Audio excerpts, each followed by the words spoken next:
এবং এটা হচ্ছে লুকটা হচ্ছে একটা সেমি ফর্মাল লুক আসে, বা টি শার্টের চেয়ে একটু স্মার্টার লুক এটাতে পাওয়া যায় পোলো শার্টে আর কি। ঠিক আছে, এই জন্য পোলো শার্টও অনেক ক্ষেত্রে বহুলভাবে ব্যবহৃত হয় আর কি পোলো শার্ট। হ্যাঁ হ্যাঁ হ্যাঁ হ্যাঁ হ্যাঁ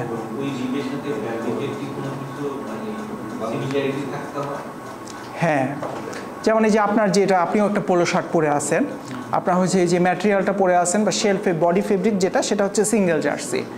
আর যে আপনার যে কলার এবং যে কাফটা আছে, এখানে আবার একটা কাফ দেওয়া আছে, হ্যাঁ শোল্ডারে কাফটা যেটা আছে এটা রিপ ফেব্রিক দিয়ে তৈরি করা হয়েছে, কিন্তু ম্যাটেরিয়াল ওই সেম, খালি স্ট্রাকচারটা ভিন্ন।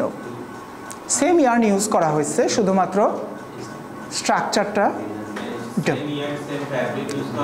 ফ্যাব্রিক যদি আপনি বলেন স্ট্রাকচার ডিফারেন্ট হয়ে গেলেই ফ্যাব্রিক আলাদা হয়ে গেল, ম্যাটেরিয়াল সেম থাকুক,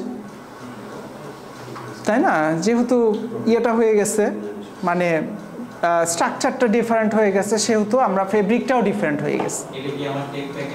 হ্যাঁ অবশ্যই অবশ্যই, হ্যাঁ অবশ্যই।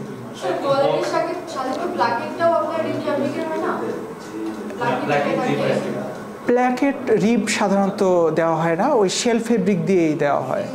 হ্যাঁ এইটা দেওয়া হয়, এই যে কাফটা দেওয়া হয়। শেল ফেব্রিক বলে অনেক সময়, বডি ফেব্রিকও বলে, হ্যাঁ বলে আর কি। হ্যাঁ এইটা ঠিক আছে, বোঝা গেছে। আচ্ছা